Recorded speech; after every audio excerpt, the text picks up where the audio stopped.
समस्त को मोर नमस्कार। मो ना है लिप्सा मंजरी स्वाई। मु जगतसिंहपुर जिलू विज्ञान केन्द्र आम 5 दिनिया प्राकृतिक कृषि तालीम दि जाता। मो भारत प्रधानमंत्री की धन्यवाद देवी जहाँ को सी आम गोटे एमती प्राकृतिक चाष करने आम चाषी भाई भौणी मान सहयोग आम साइंटिस्ट मान द्वारा कराऊँ। आम चाषी भाई भौणी मैंने ये उपस्थित जो ब्रह्मास्त्र प्रस्तुत करवा तार सामग्री गुड़िक है।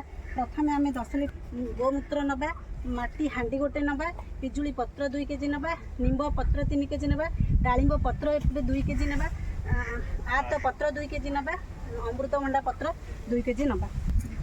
तापर आम ताको प्रस्तुति करवा। प्रथम आम 10 लिटर गाई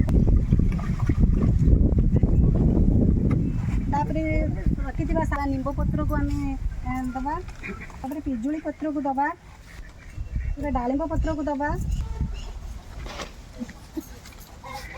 आत पत्र को दबा, अमृतभंडा पत्र को दबा। तापर आम गोटे बाड़ी रे चुली खोलिबा। चुली खोलिकी ये माटी हांडी की नहीं आम से बाड़ी गोलाइबा। गोलाई सारा पर 30 मिनिट पर्यंत आम गोलाइबा। तापर आम ताकू रखीदबा। प्रस्तुत हो सारा पर आम 24 घंटा रखा। जो जार भाया जो पात्र में आम छाणिकी रखा।